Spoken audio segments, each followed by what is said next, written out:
கெட்ட மகனை போல துஷ்ட வழிகளிலே மட்டும் மிஞ்சி நீ அலைந்தா. உன்னை கட்டி பிடித்து முத்தமிட்டு அரவணைப்பேன் திட்டம் இது, நீ ஓடிவா மகனே. ஓ மகளே, உன் இதயத்தை தாராயோ இப்போ, தாராயோ இப்போ, தாராயோ.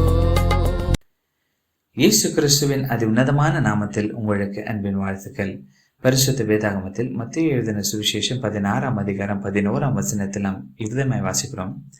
பரிசேயர் சதுசேயர் என்பவர்களின் புளித்த மாவுக்கு எச்சரிக்கை இருக்க வேண்டும் என்று நான் சொன்னது அப்பத்தை குறித்து சொல்லவில்லை என்று நீங்கள் உணராதிருக்கிறது எப்படி என்றார்.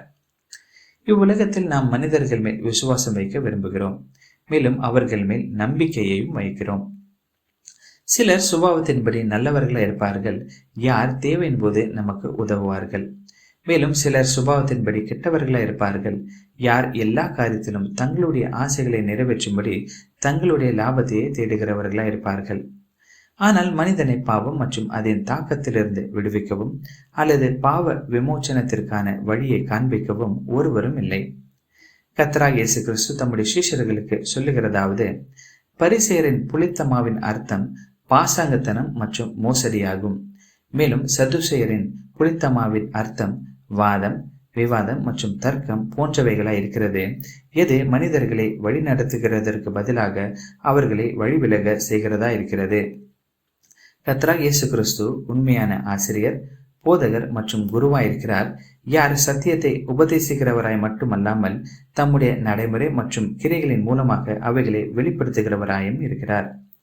மனுக்குலத்தை பாவத்திலிருந்து ரட்சிக்கும்படியாகவே கர்த்தராகிய இயேசு கிறிஸ்து மனுக்குலத்தின் பாவ பாரத்தை தாமே சுமந்தவராய் கல்வாரி சிலுவையில் வேத வாக்கியங்களின்படி மரித்தார். தம்மை விசுவாசிப்பவர்களுக்கு பாவ மன்னிப்பு மற்றும் ரட்சிப்பை அருளும்படிக்கு அவர் மரித்து 3ஆம் நாள் உயிர்த்தெழுந்து இன்றும் ஜீவிக்கிறார். பிரியமானவர்களே, நீங்களும் மனிதர்களுடைய பாசாங்கத்தனம், மோசடி, விவாதம், தர்க்கம் போன்ற போலியான உபதேசத்தினின்று தப்பித்து கர்த்தராகிய இயேசு கிறிஸ்துவின் மேல் விசுவாசம் வைப்பதன் மூலமாக ரட்சிப்படைய வேண்டும் என்பதே ஆண்டவரிடத்தில் உங்களுக்கான எங்களுடைய வேண்டுதலாயிருக்கிறது.